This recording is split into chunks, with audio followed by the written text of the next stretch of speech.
Naoya Inoue is very, very good. A lot of people are talking about, oh, Terence Crawford, Alexander Usyk. That's the two top pound-for-pound guys. We even did a whole show on that. But guess what? The scarier of all three of those fighters is absolutely Naoya Inoue. He fights TJ Doheny this weekend, and I wanted to take a few minutes to talk about some of the technical things that Naoya Inoue does in a fight. We're going to go back and look at the Luis Nery fight. We're going to be having some slides so we can see kind of how he walked Luis Nery on to his punches. So let's dive right on in. If you remember in the first round of that fight, Naoya Inoue was dropped. Why was he dropped? So that's fairly simple. He was dropped because he let his right hand down. Okay, so it's a southpaw versus orthodox matchup, which means their front feet are together. They are a left-handed versus a right-handed fighter.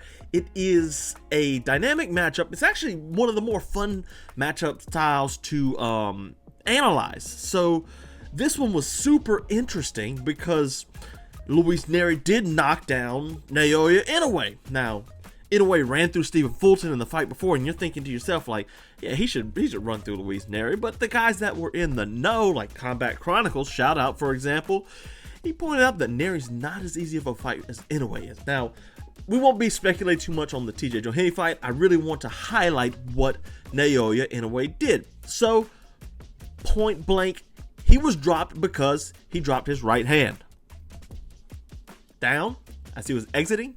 And Luis Nery, who had a very squared-on stance, slightly southpaw, landed, and it really was a flash knockdown. He didn't actually hurt Inoue. He just caught him, I don't want to say off guard, but he landed a good shot. Okay, so it was a fair, complete knockdown. He responded with a great second round knockdown, and eventually he took over the fight. But how did he take over the fight?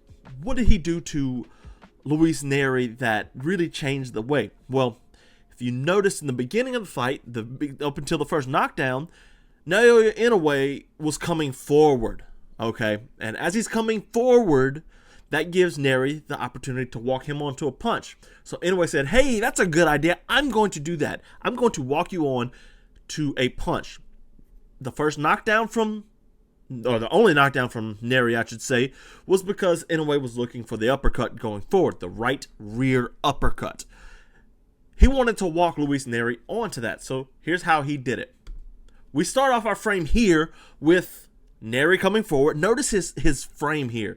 Notice how Luis Nery is kind of straight on, squared up stance, and Naoya Inoue has this bladed stance, a little more sideways. Okay, it's kind of like they're making a T there. Luis Nery is coming forward, and Inoue is fine to go backwards and to circle out into Luis Nery's power hand. You know, it's not ideal, but it happens. You know, this is what Inoue wanted to do. Now, if you go watch Miguel Class's video, I'll put that in like a title card up here somewhere. He talks about how Naoya Inoue didn't mind getting the inside foot advantage. In a southpaw versus orthodox matchup, you really want the general consensus rule is you want the outside foot advantage. You want your lead foot to be on the outside of their lead foot. That way they can't circle into your lead hand. They can only circle into your power hand. And this also provides you the opportunity to pivot boys, shout out, and create an angle on yourself. Think Vasily Lomachenko.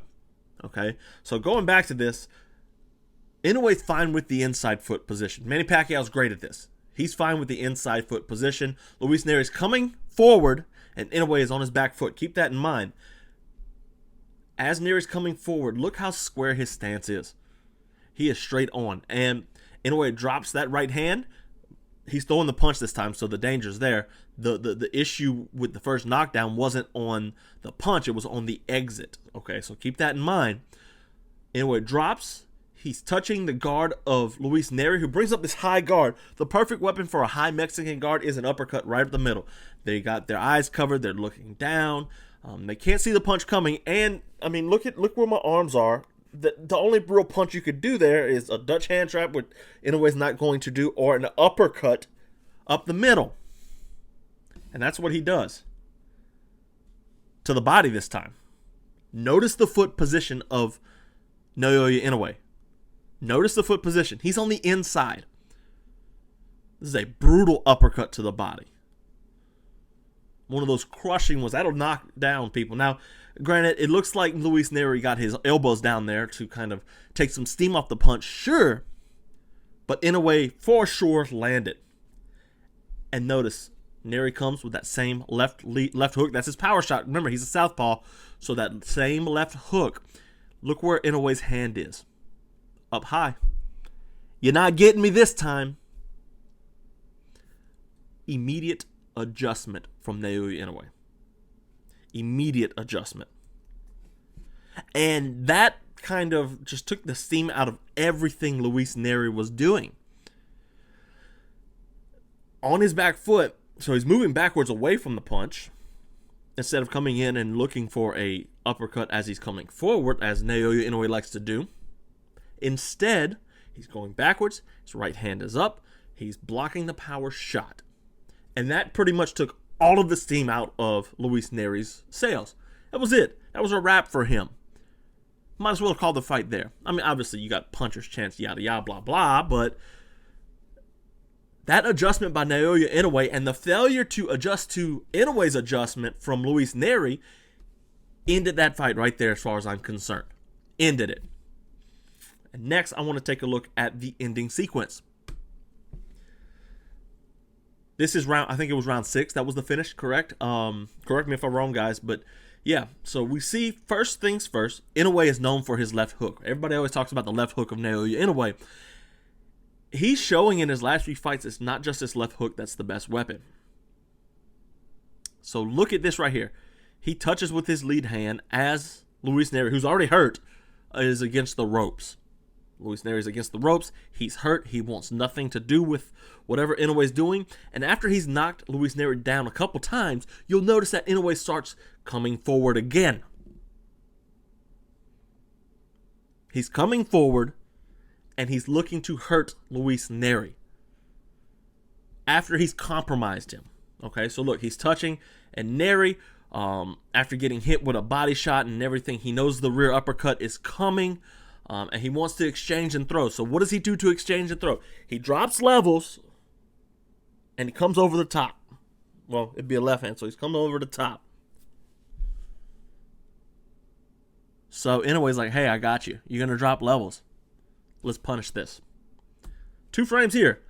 Notice, on the left side, Luis Nery has dropped right into the uppercut. Now, when you're punching, generally it's left, right, left, right, left, right. And building that kind of a rhythm, it can be predictable, which is fair. But what Inoue does so brilliant, and it's not a mind-breaking concept, really. What he does that's so great here is he doesn't come with the left next. The left hook is great, and he's right there for it. He's right there for it. But he knows if he throws that left hook, Luis Nery can come over the top with his power hand and knock him down again. And he has him in a compromised position. So what does he do? He doubles up on the right hand. And it's that right hand that followed the uppercut that had Luis Nery falling through the ropes. That was the end of the fight right there. I don't know if it was an 8 count or the ref was like, hey, this is it, I'm done. But Luis Nery was put away. Inoue fights again this weekend, and I really kind of like this style of video, and I think we might do another one if he has something fun to do, or if he does something fun. And knowing Naoya Inoue, he has something fun to do. I did a whole breakdown on this fight for premium Substack subscribers, so if you want to get that, it's $5 a month. Join the TFL family and get in on all the extra cool stuff. It's great. If you want more boxing stuff, I just dropped a Shakur Stevenson film study with a whole bunch of stuff on defensive boxing. That's something you definitely want to check out, because Shakur Stevenson, as frustrating as he is, he's very, very good, and we can't ignore his skills.